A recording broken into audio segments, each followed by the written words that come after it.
हाँ जी भाई, तो चलो आज यार देखेंगे कॉनिक सेक्शन का। वैसे मैंने इंट्रो पार्ट अपलोड कर दिया है कि ये सब चीज़ें कहाँ से हमको मिली हैं। आज हम लोग इसका देखेंगे जो भी conic section, hyperbola, parabola, circle, rectangular, hyperbola, ellipse, इन सब का मैथमेटिकली यूज देखेंगे, रियल लाइफ में कहाँ होता है वो भी समझेंगे, और इनकी इक्वेशन देखेंगे क्या इनकी स्टैंडर्ड फॉर्म होते हैं, ये सब आए कहाँ से।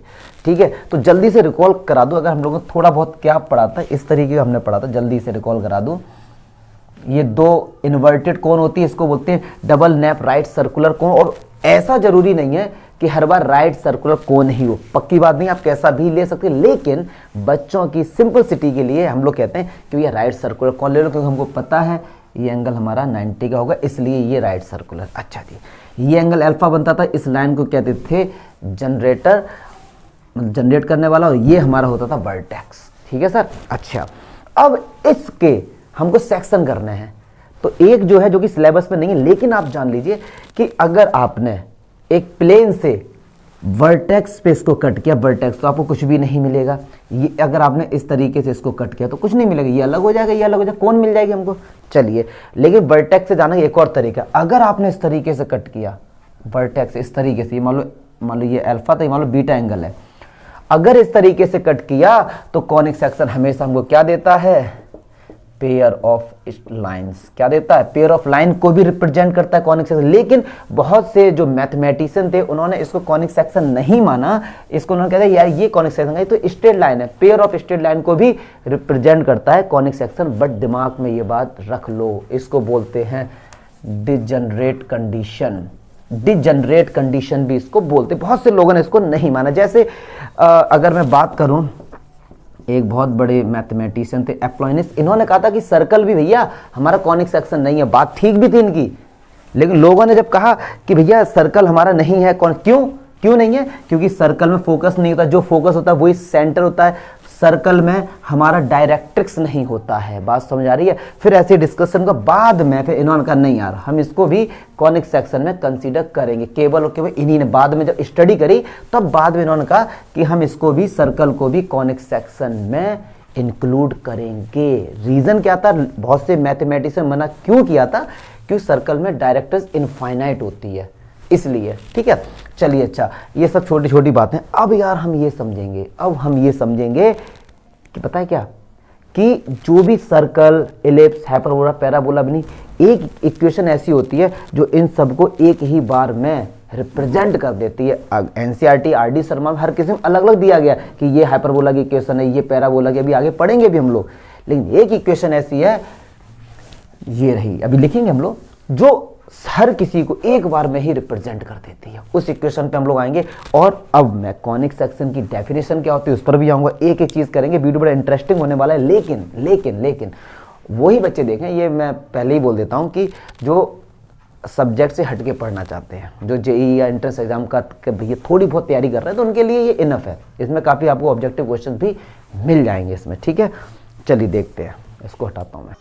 अब देखो यार, हर बुक में कॉनिक सेक्शन की, या कॉनिक सेक्शन को कॉनिक भी बोलते हैं, ये डेफिनेशन दी गई है। बट यार मैं एज अ टीचर जब मैं पढ़ता भी था, या जब मैं पढ़ा, तो मैं इन सब चीज़ों पे बिलीव बिल्कुल नहीं करता हूँ। बट मैंने लिख दिया, कुछ है इंटेलेक्चुअल स्टूडेंट जो चाहते भैया डेफिनेशन दो, तो ये लिखिए, मैं इसका मीनिंग भी बताऊंगा, लेकिन इसको समझेंगे। रट्टाफिकेशन मैथ में करोगे तो बेकार है। क्या बोल रहे हैं कि कॉनिक सेक्शन क्या होता है। Conic section or conic is the locus of a point P which moves in such a way that distance from a fixed point S always bear a constant ratio from the fixed line। ठीक है, ये definition होगी, बकवासगिरी है, इसको meaning समझो जरा, इसका क्या कहना चाह रहे हैं। वो ये कह रहे हैं, कोई सा भी भैया एक कोई फिक्स पॉइंट है S, ये हमारे पास कोई भी एक फिक्स पॉइंट है S, और कोई भी एक फिक्स लाइन है, सपोज ये हमारे पास एक फिक्स लाइन है, मतलब ये यहाँ से मूव नहीं करेगी। अब ये लाइन है तो पक्की बात है, ये लाइन के कुछ ना इक्वेशन भी होगी, तो मैंने ले लिया ax plus b y plus c equals to 0, ये लाइन की हमारी इक्वेशन हो गई। क्लियर है। और ये कोई पॉइंट है, इस पॉइंट की जरूर पक्की बात है कोई ना कोई कोऑर्डिनेट होंगे। मान लो यार h, k हमने ले लिया, मुझे नहीं लगता यहां तक कोई डाउट होगा। अब क्या बोल रहे हैं कि अब आप इस प्लेन पर अपनी तरफ से पॉइंट लीजिए, अपनी तरफ से कितने भी ले लो, लेकिन सब में एक काम करो। क्या, अगर सपोज हमने एक पॉइंट यहां पर लिया, सपोज क्या नाम दे रहे हैं, इसका p नाम दे रहे हैं, फिर कह रहे हैं इसका डिस्टेंस इस फिक्स पॉइंट से और इसका डिस्टेंस इस लाइन से, तो हमेशा ध्यान रखेंगे इसका डिस्टेंस जब इस लाइन से लेंगे तो परपेंडिकुलर डिस्टेंस ही लेंगे, अदरवाइज कई सारे डिस्टेंस होंगे। शॉर्टेस्ट पाथ एक ऐसा होता है जो यूनिक होता है, जो कभी चेंज नहीं होता है, तो हमेशा 90 वाला ही लेंगे। तो वो ये कह रहे हैं डेफिनेशन से कि इनका जो रेशियो है, मान लो सपोज आपको समझाने के लिए कि PS, ये PS M दे दिया, मान लो PS अपॉन PM का रेशियो समझाने के लिए मान लो 2/3 आ गया। बात समझ आ रही है। अब एक और पॉइंट हमने ये ले लिया यहाँ पे। अब मैंने क्या किया, P1 ले लिया। अब मैंने P1S को मेजर किया यार, और P1 ये M1 को लिया। इसका रेशियो अभी भी मान लो 2/3 आ रहा है डिवाइड करके, या मान लो इनका ये आ रहा होगा 4/6 आ रहा होगा, तो डिवाइड करके या तो 2/3 जाएगा। ठीक है, ऐसे ही मैंने एक और पॉइंट लिया, मान लो ये, फिर ऐसे ही मैंने इनका रेशियो निकाला। अगर इनका रेशियो सेम आ रहा है, कांस्टेंट मतलब चेंज नहीं हो रहा है, अगर इनका रेशियो चेंज नहीं हो रहा है भाई, तो समझ जाना कि इन पॉइंट्स को हम मिलाएंगे तो जो भी हमको मिलेगा वो कॉनिक सेक्शन ही होगा। बात समझ आ रही है। अगर आपने एक पॉइंट यहां लिया, इससे इसको मिलाया और इस पॉइंट का रेशियो मान लो 1/3 आ रहा है, मतलब इसके इक्वल नहीं आ रहा है, तो जब इन पॉइंट्स को मिलाएंगे तो आपको कॉनिक सेक्शन नहीं मिलेगा, मतलब आपको सर्कल नहीं मिलेगा, हाइपरबोला, पैराबोला, इलिप्स कुछ नहीं मिलेगा, और कोई अलग ही मिल जाएगा। बात समझ आ रही है। ये होता है इसका मीनिंग। बहुत से बच्चे यहाँ कंफ्यूज होते हैं। कांस्टेंट का मीनिंग वो ये समझते हैं कि आंसर कांस्टेंट आएगा। आंसर कांस्टेंट नहीं, इनका जो रेशियो है वो चेंज नहीं होगा, वो वेरिएबल नहीं होगा, वो चेंज नहीं होगा। बस बात ये है इसमें। अगर जिन भी पॉइंट्स को आपने लिया है, इसीलिए लोकस, वैसे लोकस को पता है क्या, बहुत से बच्चे लोकस सुन लेंगे यार, लोकस का जो प्लूरल होता है लोसाई, इसको आप लोग लौकी बोलते हैं, वो भैया एकदम गलत है, या लोकाई भी गलत है, लोसाई एकदम सही बोलते हैं। तो ये सर ये नई नई चीज़ सुनते क्या, अरे यार कुछ नहीं है। अगर लोकस की हिंदी बोलो ना, हिंदी और बिंदु पथ, मतलब पॉइंट है ना, उसका जो वे, उसका जो रास्ता है, मतलब ये पॉइंट, एक पॉइंट को मैंने मूव कराया, मान लो इस पॉइंट को इस तरीके से मैंने मूव कराया, तो इस पे जितने भी ये पॉइंट होंगे, collection of a point locus होता है, कलेक्शन ऑफ अ पॉइंट, ये सारे सब पॉइंट्स को हम लोकस बोल देंगे। बात समझ आ रही ना। तो इनको हम ऐसे, हमको पता लगा कि ये कॉनिक सेक्शन की कंडीशन है, ये डेफिनेशन बोली गई है। तो जितने भी कॉनिक सेक्शन होते हैं, सर्कल हो गया, पैराबोला, सब में ये कंडीशन सेटिस्फाई होती है। इनका जो रेशियो होता है ना, वो हमेशा कांस्टेंट होता है, चेंज नहीं होता है। तो यार भैया जो फिक्स पॉइंट होता है वो फोकस होता है, जो फिक्स लाइन होती है उसको डायरेक्ट्रिक्स बोलते हैं मेरे भाई, और ई जो रेशियो जो आता है, जो रेशियो आता है उसको इसेंट्रिसिटी, ई से इंडिकेट करते हैं। क्या बोलते हैं इसे, इसेंट्र से। देखो भाई मुझे स्पेलिंग नहीं आती तो मैं हौच पौच कर देता हूँ, भावनाओं को समझो यार, ठीक है। केवल मैं इसी पे वर्क करता हूँ, मैं इन सब चीज़ों पे आज तक ना मैंने डेफिनेशन पे वर्क किया, बच्चों को प्रैक्टिकली और आपको अपने आप से रिलेट कर पाओ कि ये सब चीज़ क्या होती है। मैंने आपसे भी ये एडवाइस दूँ, डेफिनेशन का रट्टाफिकेशन बिल्कुल मत समझो, इसका मीनिंग समझो केवल क्या। तो ये होती है कॉनिक सेक्शन, ठीक है, क्लियर। एक एक करके इनकी एक एक चीज़ समझेंगे, और भी काफ़ी डेफिनेशंस में मतलब बेसिक बातें समझेंगे। इसेंट्रिसिटी समझ के जो रेशियो आता है, किसका रेशियो, जो पॉइंट मूव कर रहा है उसका फिक्स पॉइंट से और फिक्स लाइन से जो भी डिस्टेंस है उसका रेशियो को ई से इंडिकेट करते हैं, क्लियर है। अब आपको समझाने के लिए, अगर ई 0 आता है तो सर्कल बनेगा, ये सब चीज़ें बताएं क्यों। अगर ई 1 के इक्वल आता भैया तो पैराबोला की कंडीशन है। अगर ई 1 से छोटा आता है तो एलिप्स बन जाएगा हमारा। अगर ई हमारा 1 से बड़ा आ रहा है तो हमारा हाइपरबोला बन जाएगा, यस और नो। अब ई बराबर 0 का चक्कर क्या है, ई बराबर 0, इसीलिए कहा बाद में बताया, वरना पहले लोगों ने कहा था सर्कल कॉनिक सेक्शन भाई सही नहीं है, क्योंकि ई बराबर 0 आ रहा है। और ई क्या होता है, इनका रेशियो होता है, इनका क्या होता है, रेशियो होता है। और ये रेशियो कब होगा, जब ये पॉइंट हमारा यहीं पे आ जाएगा, जब ये पॉइंट यहां पर आएगा तब मैं आपसे पूछूं भैया PS क्या होगा, तो अब ये तो बोलेंगे PS 0 होगा, यस और नो। और रेशियो करेंगे PS, मान लो ये P पॉइंट जब यहां पर होगा मेरे भाई, तभी तो PS 0 होगा। और डिवाइड 0 में किसी से भी डिवाइड कर लो, आंसर तो 0 जाएगा। अच्छा जी, फिर ये क्यों बोला गया कि सर्कल की जो डायरेक्ट्रिक्स होती है वो बहुत दूर होती है, इसलिए बोला गया। मान लो ये एक पॉइंट है हमारा, फिक्स पॉइंट है, ये पॉइंट मूव करा रहा है और ये जो है इनफाइनाइट डिस्टेंस पे है। और भैया इनफाइनाइट को हमेशा, मान लो PS 0 नहीं है, इनफाइनाइट को हमेशा 1/0 लिखते हैं, तो ये ऊपर जाएगा तो ये 0 हो जाएगा।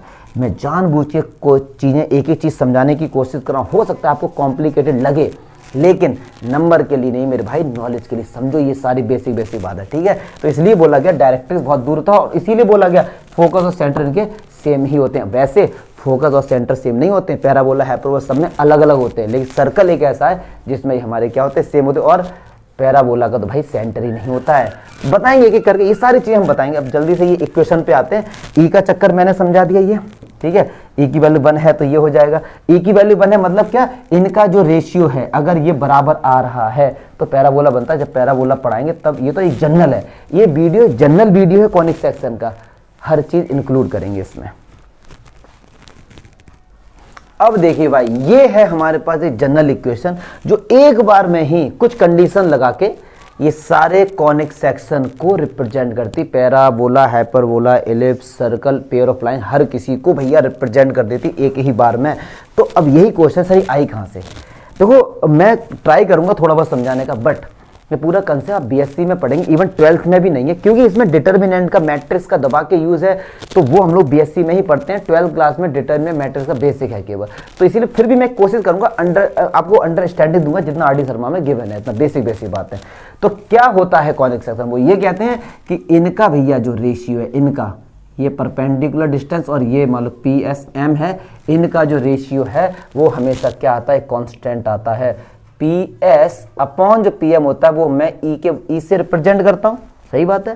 तो एक बात है, PS बराबर क्या हो जाएगा, PS बराबर क्या हो जाएगा, E इंटू PM हो जाएगा। अब यार डिस्टेंस फॉर्मूले से हम लोग PS निकाल सकते हैं, तो क्या होगा, x minus alpha whole square plus y minus beta whole square under root, और E है, और PM किसी एक पॉइंट से परपेंडिकुलर डिस्टेंस निकालना। भाई फॉर्मूला क्या होता था यार, ax plus by plus c in root a square plus b square. ax1 y1 तो यही हमारे क्लियर है। अब यार अंडर रूट लगा तो स्क्वायर कर दो, जब हम स्क्वायर कर देंगे इधर भी स्क्वायर आ जाएगा, और स्क्वायर लगते ही ये अंडर रूट हट जाएगा, और स्क्वायर लगते ही मॉडुलस हट जाता है, ऐसा। अब जब आप इसको सॉल्व करेंगे, क्रॉस मल्टीप्लाई वगैरह करके सॉल्व करेंगे, तो आपको यही इक्वेशन मिलेगी, लेकिन इतनी आसानी से नहीं मिलेगी भैया, इतनी आसानी से नहीं मिलेगी, ना समझ आएगी। आप अगर आप इसका सॉल्यूशन भी देखेंगे, अगर 12th क्लास तक है, आपको समझ में भी नहीं आएगा, थोड़ा सी दिक्कत होगी। अच्छा, तो ये इक्वेशन यहाँ से आए, बस मैंने बेसिक सी बात बता दी है। अब एक इसमें डेल्टा और निकालते हैं डिटर्मिनेंट का यूज करके, क्लास 12 में हम लोग पढ़ेंगे। वो क्या आता है, ABC प्लस 2FGH